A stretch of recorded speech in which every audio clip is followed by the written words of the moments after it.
Hello बच्चों, कैसे हैं आप सभी। आज हम पढ़ेंगे क्लास 9 का चैप्टर 1 लोकतंत्र। लोकतंत्र क्या और क्यों।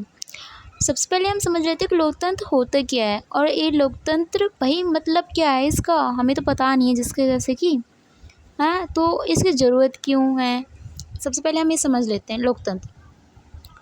लोकतंत्र से जैसे कि हम कहें कि इसकी एक परिभाषा है, जैसे कि लोकतंत्र का अर्थ है जनता का शासन। ऐसी जगह है जहाँ पे मतलब कि जो लोग रहते हैं उनका शासन चलता है, लोगों का शासन। अब इसे हम दो टुकड़ों में बांट ले, जैसे लोक प्लस तंत्र। लोक का मतलब है लोग और तंत्र का मतलब है शासन, मतलब लोगों का शासन। जैसे कि हमें पता है कि जिसमें लोकतंत्र वह होता है जिसमें कि प्रत्यक्ष या अप्रत्यक्ष रूप से लोग अपने मत देकर अपने उम्मीदवार को खड़ा करते हैं। उसके बाद चुनाव होते हैं, चुनाव देकर उसे चुनते हैं अपने प्रतिनिधि को। उसे लोकतंत्र कहते हैं। उसका अधिकार होता है जनता के पास, वही आगे जाके संसद में जाता है, विधायिका बनता है। मतलब समझते हो। आगे है क्यों। अब हमें इसकी ज़रूरत क्यों है। लोकतंत्र की ज़रूरत, अगर लोकतंत्र नहीं होगा तो मानो कि जैसे कि है साउथ कोरिया है, वहाँ पे लोकतंत्र नहीं है, वहाँ पे तानाशाही शासन है। मतलब वहाँ पे लोगों के पास कोई अधिकार ही नहीं है कि वो कुछ खा सके, पी सके या फिर स्वतंत्र होकर कहीं जा सके। मान लो मेरा मन है, मेरे को हिंदू धर्म अपनाना है, लेकिन या फिर मुस्लिम धर्म अपनाना है या कोई और सा धर्म अपनाना है, लेकिन मेरे पास इतनी स्वतंत्रता नहीं है कि मैं उसे अपना सकूं। तो क्या है ये, तानाशाही शासन है। वहाँ पे संसद, लोकतंत्र नहीं है। लोगों के अधिकारों का हनन हो रहा है, लोगों के पास कोई अधिकार ही नहीं है।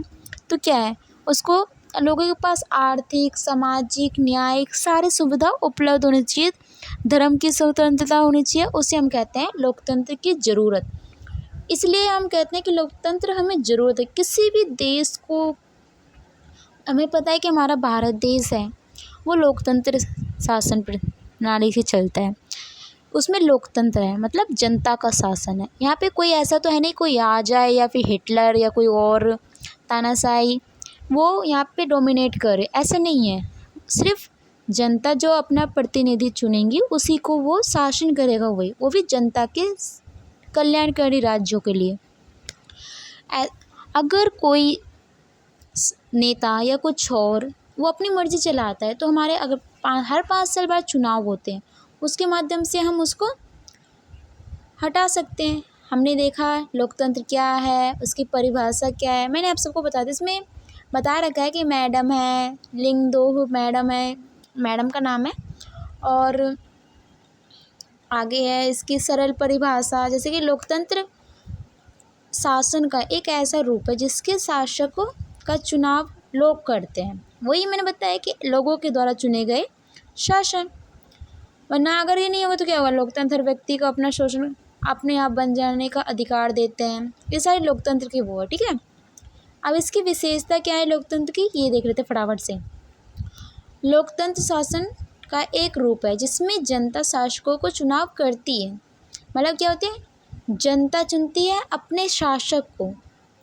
और चुनाव मतलब चुनने का तरीका, जैसे कि अभी हमारे यहाँ पे क्या है कि जो भी 18+ हो, 18 साल से जो भी बड़ा है वो चुनाव में भाग ले सकता है। चाहे वो महिला हो, पुरुष हो या कोई और अन्य है, वो सभी चुन सकते हैं अपने अधिकार को, ठीक है। सरकार किसे स्वरूप होती है, मतलब जिसे हम चुनेंगे वही तो जाके हमारा स्वरूप बनेगा, वही हमारी वोट को करेगा। अगर ऐसा ना हो